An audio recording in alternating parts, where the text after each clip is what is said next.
كل مكان كان في طالب غلبان، قالوا له انه هيحظى بالامان ومن الضرب هيتحرم.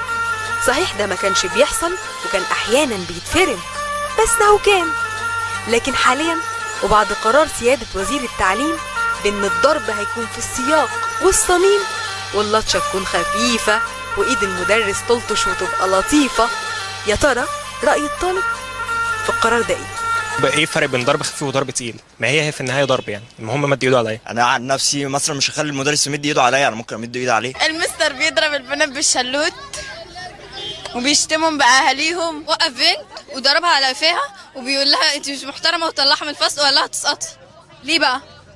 كل ده عشان عماله بتضحك بتتكلم في الفصل. قبل كده ضربت بالشلوت مدرسه رياضه 2000 الخاصه في عين شمس، شارع بشرى ابو باشي.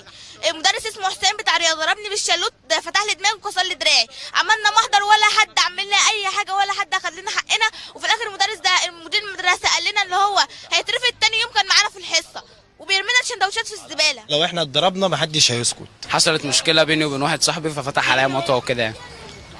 الاستاذ فتح عليك مطوه؟ مستر لما بيجي في الفصل بيشتم البنت باهاليها وبيضربنا، ويجي يمسك البنت من دراعها مسح بيها بلاط الارض. اما واحد ما يكونش عارف سؤال في الكتاب لما يجي يصحح والمستر ما يقولوش بيضربه. بيضربه ازاي؟ عنده خرطوم. طب بيضرب جامد ولا بيضرب بالراحه؟ لا بيضرب جامد بالعصايه وساعات بالخرطوم.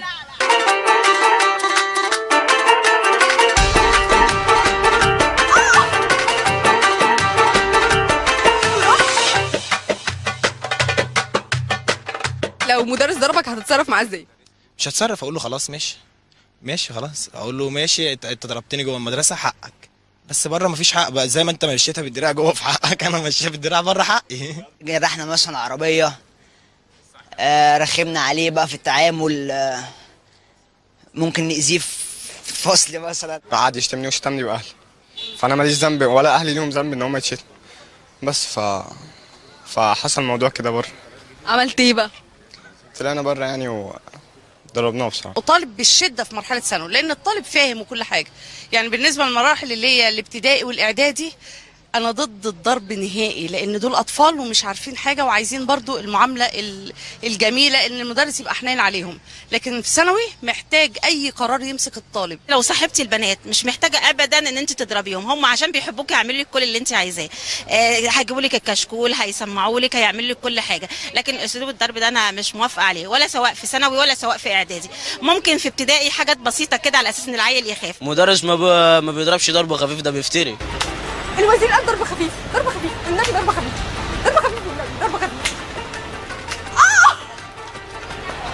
حقيقي